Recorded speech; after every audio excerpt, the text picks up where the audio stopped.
तो आज हम अपना जूम सेशन स्टार्ट करते हैं। आज की डेट है 28 जुलाई 2025 एंड हमारा जो डिस्कशन चल रहा है वो अगली के पॉइंट्स पे अभी। हाँ, इससे पहले जो कर्मातीत अवस्था है उसको लेकर हमारा जूम सेशन तो क्लासेस सारे हाँ डिस्कशन हो गया है, और फिर भी अभी भी ओपन है उसके लिए। अगर किसी को भी कुछ क्वेश्चन है उसको लेकर कुछ डाउट है, कुछ नहीं समझ में आया है, या फिर आप लोगों को अभी समझा कि ये और भी पॉइंट्स उसमें ऐड हो सकते हैं। जैसे फॉर एग्जांपल मैंने कहा था कि पहले तो हमको शिव बाबा को समझना है, उसके कार्य को समझना है। अगर उसमें आपको ऐसा लगता है कि ये भी हाँ शिव बाबा के कार्य में इंक्लूड हो सकता है, या शिव बाबा के गुणों में हाँ या लॉ जो वो हाथ में नहीं लेते उसमें ऐड हो सकता है, तो प्लीज आप अपना कंट्रीब्यूशन भी यहाँ पर दीजिएगा, क्योंकि बहुत लोग वेट करते हैं इन सभी डिटेल्स को, ताकि उनकी जर्नी के लिए हाँ ये कहीं ना कहीं हम सपोर्ट कर रहे होते हैं। ठीक है, तो प्लीज हाँ अगर है तो बहुत अच्छा है, नहीं तो फिर हम हाँ मुरली के पॉइंट्स के साथ में आगे बढ़ते हैं। अगर किसी को भी कुछ मुरली के पॉइंट्स को डिस्कस करना है या कुछ समझना है तो उसके बारे में भी आप आगे आ सकते हो। हाँ जी दीदी, एक क्वेश्चन है। वो फाइनेंसेस के बारे में हम बात कर रहे थे, कर्मों के अकाउंट को लेके। तो जैसे डीलिंग्स होती हैं, ज्यादातर जो बड़ी डीलिंग्स होती हैं हाउस परचेज की या शॉप्स की या जिस तरह से भी, या फिर कॉन्ट्रैक्ट की आपस में कंपनीज की, तो उसमें मेजॉरिटी ऑफ द टाइम ये देखा जाता है कि डीलिंग्स थ्रू बैंक ट्रांसफर नहीं होते हैं, थ्रू कैश भी होते हैं। तो वो क्या गलत है? क्या है उसका मीनिंग? बोलते हैं कि बैंक से अगर होता है तो टोटल वाइट होता है, एंड कैश से करते हैं तो वो ब्लैक मनी में काउंट होता है, मतलब वो अकाउंटेबल नहीं होता है गवर्नमेंट के हिसाब से। एक्चुअली वो अपनी मेहनत की ही कमाई होती है, मगर कोई टैक्स देना पसंद इसलिए करता है क्योंकि उसमें टैक्स की बचत होती है। उनको ऐसा लगता है कि गवर्नमेंट बहुत टैक्स लगाता है मनी ट्रांसफर केस में या उसमें जितना भी हम बताते हैं उससे। तो एक तरह से अगर हम देखा जाए तो वो ठगी ही है। किससे ठगी है? गवर्नमेंट से। तो गवर्नमेंट से हम जब ठगी करते हैं तो गवर्नमेंट जो फैसिलिटीज सिटीजन को देती है ना, उन फैसिलिटीज का हकदार हम संपूर्ण तरीके से, कंप्लीट तरीके से नहीं होते हैं।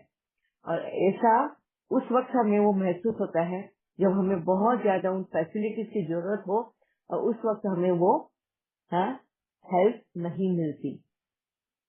फॉर एग्जाम्पल कुछ एक्सीडेंट हो गया, हाँ उसी वक्त हमें गवर्नमेंट एम्बुलेंस की जरूरत है, डॉक्टर की जरूरत है, अवेलेबल नहीं है। पुलिस की जरूरत है, अवेलेबल नहीं है। हाँ?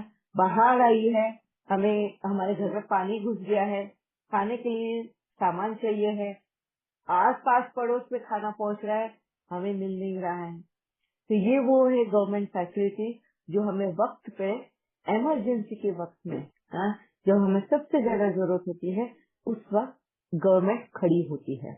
और ये तभी खड़ी होती है जब हम वो टैक्स बड़े हॉनेस्टी के साथ में जो हिस्सा गवर्नमेंट का है हम वो गवर्नमेंट को पे करते हैं, और जो नहीं पे करते हैं उनको वो उसकी फैसिलिटी भी यूज नहीं कर पाते हैं वो। फॉर एग्जाम्पल अभी भी देख लो तो सब्सिडी दी जाती है गवर्नमेंट के थ्रू।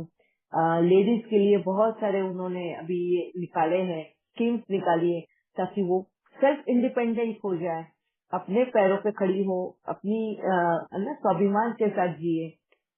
जैसे यहाँ पे महाराष्ट्र में था लाड़की बहन, मतलब लवली सिस्टर के नाम से गवर्नमेंट जो उन औरतों को पैसा दे रही थी जिनके कुछ भी सहारा नहीं है इनकम का, सोर्स ऑफ इनकम का, और ये उनको वो दे रही थी।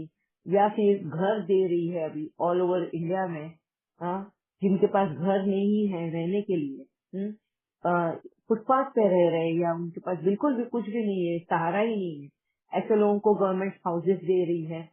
तो ये सारी जो गवर्नमेंट फैसिलिटीज देती है ना, उसमें हम उस उसके लाइन में आते भी है, उसके कवरेज में भी अगर हमारा नाम आता है ना, तो फिर भी हम वो फैसिलिटी ले नहीं पाते हैं। इसलिए क्योंकि हमने उस वक्त गवर्नमेंट को हॉनेस्टी के साथ में वो टैक्स नहीं भरा था, या उनका जो हिस्सा था उनको नहीं दिया था। ये जब भी हम गवर्नमेंट का कोई भी फाइन होता है या कुछ भी टैक्स होता है, या उनका जो ये आता है रूल्स के हिसाब से, अगर हम नहीं जाते, हम उनके हिस्से का उनको नहीं पे करते हैं, तो हमें वो हेल्प नहीं मिलती। एक्चुअली ये जो है एक तरह से फिक्स डिपॉजिट ही है, हमारा फ्यूचर का फिक्स डिपॉजिट है गवर्नमेंट के पास में। गवर्नमेंट कौन है? जिसको हमने ही इलेक्ट किया हुआ है ना, और हमने ही इलेक्ट करके हमारे ही लिए उनको अपॉइंट किया हुआ है, और हमारा ही एक हिस्सा हम उनको दे रहे हैं, ताकि हमें जब जरूरत हो वो पेएबल है। अभी यहाँ पे सब लोग बोलते हैं कि गवर्नमेंट करप्शन चलता है, ये चलता है, हमें वक्त पे हेल्प नहीं मिलती है, हमें ये नहीं मिलता, हम कितना भी कर लो। This is not the reason. तो लॉ ऑफ कर्मा क्या बोलता है? कोई भी कितना भी कुछ भी कर ले, अगर तुम उसके हिस्सेदार हो, कैसे भी करके कुदरत तुम तक वो फैसिलिटी पहुंचाएगी ही। फिर लिमिट कोई भी बन जाता है, मगर वो मिलता ही है। फिर गवर्नमेंट उसको देगी एंड उसके थ्रू हम तक वो पहुंचेगी, मगर पहुंचेगी ही। ये भरोसा हमें रखना है कुदरत के लॉ पर। हमें और किसी पे भी भरोसा नहीं रखना है। कुदरत के बने हुए नियम, कुदरत के बने हुए रेगुलेशंस, रूल्स, उसके ऊपर भरोसा रखना है, क्योंकि वहां पर ना इंसाफी नहीं होती, किसी से भी नहीं होती है। फिर वो भले छोटा सा कीटाणु ही क्यों ना हो, या बड़े से बड़ा इंसान, बड़े से बड़ा ओहदा ही क्यों ना रखता हो कोई भी, है किसी के साथ में ना इंसाफी नहीं होती कुदरत के नियमों के सामने। ठीक है भावना बहन? यस दीदी, वेरी क्लियर, थैंक यू। और किसी को कुछ पूछना है? हम बोलते भी है बहुत ज्यादा, इसी को कंटिन्यू करती हूँ कि हमें जब पुलिस की जरूरत थी, पुलिस आई नहीं, या तो फिर सामने वाले ने पुलिस को ब्राइब कर दिया, और हमें बिना वजह के, बिना कोई हमारी गलती के हम पे इल्जाम लगाया, या हमको 2 महीना 3 महीना जेल में रखा, या हमें टॉर्चर किया गया, हम मेंटल ट्रॉमा से गुजर रहे थे। वही ये क्या है? एज पर लॉ करना तो बता पाएगा। I think Vikram has answer. Anyone else, they can come and give the answer. और किसी को भी अगर ये समझ में आता है लॉस करना, कि बिना वजह के भी हम सताए जाते हैं, कभी पॉलिटिशियन से सताए जाते हैं, कभी सोल्जर्स से होते हैं, कभी आर्मी से होते हैं, कभी पुलिस ट्रैफिक हवलदार से होते हैं, कभी पुलिस वालों से होते हैं। बिना वजह हमने कोई कसूर भी नहीं किया है, बट हमारी हरेसमेंट हो जाती है, और फिर हमें ऐसा लगता है कि इनको ब्राइब दिया गया था, बहुत करप्शन चलता है, हमारा वो हिस्सा था मगर किसी और को वो मिल गया। तो ऐसा क्यों होता है? I know Vikram you have the answer, but मुझे मालूम है, मैं किसी और से भी पूछना चाहती कि वो लोग कितना समझ पाए इस लॉ ऑफ कर्मा को। ओम शांति दीदी। या बिना है? हाँ, ये भी बैकफायर है, कर्म का बैकफायर ही है। मे भी हम लोग वैसे ही गवर्नमेंट ऑफिशियल हो गया, कुछ कर दिया ऐसा, किधर सत्यता के ऑपोजिट काम, आई मीन पैसे के वजह से या कुछ ना कुछ वजह से हम लोग रॉन्ग किया। When we have to do the proper, we have not done, so there we have taken bribe, लेते हैं, सब कुछ लेते हैं ना लोग, हम लोग। तो वो उस टाइम तो हम तो ये मानव रचिता कानून से बच सकते हैं, मगर ये कानून है ना law of Karma, nature of law का, उससे हम लोग बच नहीं सकते। मे बी इस जन्म या दूसरे जन्म और किसी और के थ्रू वो भुगतना पड़ना ही पड़ा है। ये दिखता है तो हम लोग ही किया है, क्योंकि हम लोग बहुत सारे means we will try to overcome from that punishment, but still it is not possible in the sense it's a law of karma. So we have to accept it. Put full stop. ऐसा हो सकता है. Om Shanti. Very nice. Yes. और कोई try करना चाहता है? दीदी बहुत जैसे अच्छा. हाँ जी सचिन. दीदी जैसे अभी सुप्रीम कोर्ट से बिहार में अभी जो इलेक्शन चल रहे हैं 17 लोगों वहाँ की. हाँ. वहाँ पे अभी ओके ओके. गवर्नमेंट को मतलब झटका लगा है कि अभी ये जो वोट बैंक है उसमें धांधली हो रही है. मतलब जो इसमें बिहार से लोग बाहर दिल्ली में नोएडा में जॉब करने गए हैं उनके वोट बैंक ही काट दिए गए हैं. मतलब एक जातिवाद को लेके वोट बैंक काटे गए हैं. जो मतलब लोअर कास्ट के हैं या यादव हैं, मतलब ब्राह्मण और जो ठाकुर वगैरह है उनके तो वोट बैंक ठीक है. मतलब कोशिश ऐसे की गई है कि जो एक तरफ के वोट बैंक है जो दूसरी पार्टी को जा रहे हैं वो काटे जा रहे हैं. और सुप्रीम कोर्ट ने खुद मतलब कि एक झटका दिया है गवर्नमेंट को ये, और वो अभी फाइट सुप्रीम कोर्ट में चल रही है. तो जैसे टैक्स पॉलिसी है इंडिया में, तो हम लोग जो अभी टैक्स पे कर रहे हैं लेकिन उस टैक्स के अकॉर्डिंग हमारे को फैसिलिटीज नहीं मिल रही हैं.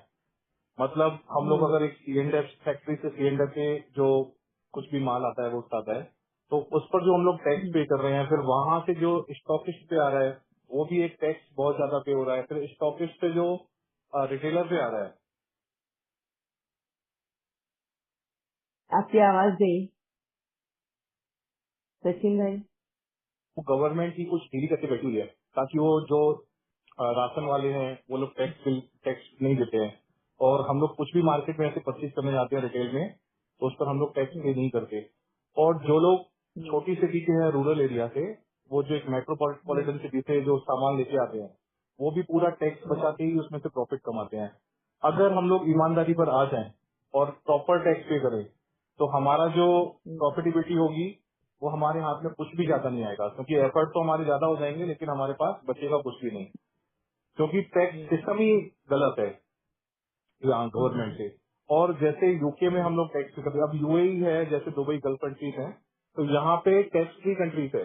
अगर हमारी सैलरी हम मेहनत कर रहे हैं 1 लाख हमें मिल रही है तो वो पूरा हमारे अकाउंट में आ रही है. यहाँ तो सैलरी ही डिडक्ट कर दे रहे हैं. अभी टेस्ला ने कार लॉन्च की इंडिया में.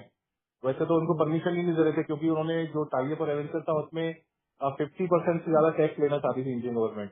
अभी भी 29 लाख की कार है टेस्ला की जो मुंबई में लॉन्च हुई है, उस पर लगभग 31 लाख टैक्स ले रही है इंडिया. तो दीदी क्या एक टैक्स की पॉलिसी नहीं होनी चाहिए कि जो इंडिया में मतलब कि 90% लोग मतलब मध्यम वर्ग से हैं और गरीब हैं, अब इतने ज्यादा टैक्स कैसे वो पे कर सकते हैं? उग्रवादी जो हैं वो टैक्स पे नहीं करना चाहते. जो मतलब उधर साइड झारखंड छत्तीसगढ़ में जो बहुत सारे ऐसे नक्सलवाद जिनको नाम दिया गया है वो लोग टैक्स पे नहीं करते हैं. वो लोग अपनी खुद की सड़कें बना देते हैं. बहुत सारी ऐसी चीजें होती है. तो गवर्नमेंट ने उनको एक तरीके से पूरा खत्म करने का प्लान बना लिया गया है.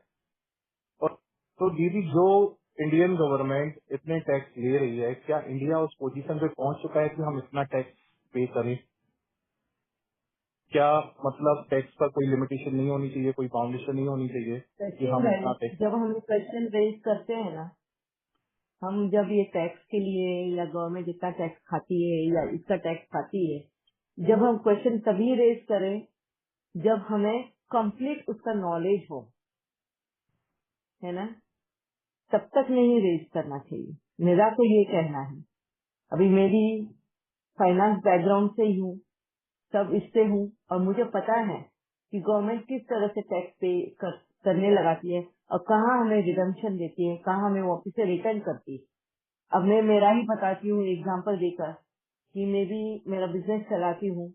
बीच में मैंने जीएसटी पे किया था, एडवांस में पे किया था, एंड फिर बाद में पता चला कि मेरा इतना सेल हुआ ही नहीं. और गवर्नमेंट को हमने रिक्वेस्ट किया कि हमारा जितना सेल हुआ है जीएसटी हम पेएबल नहीं है.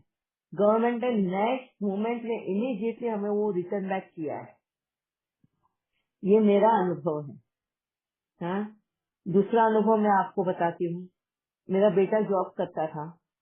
उस वक्त उसको उसकी कंपनी ने उसका टैक्स पे कर दिया था, एंड बाद में टैक्स रिडम्पशन मतलब टैक्स का जब आईटीआर हम फाइल करते हैं उस वक्त उनको पता चला कि हाँ उसने टैक्स में उसका ज्यादा भरा गया है, उसने वो फॉर्म भरा, इमीडिएटली उसके अकाउंट में जितना एक्सेस अमाउंट उसका टैक्स पे किया गया है गवर्नमेंट ने उसको रिटर्न किया है।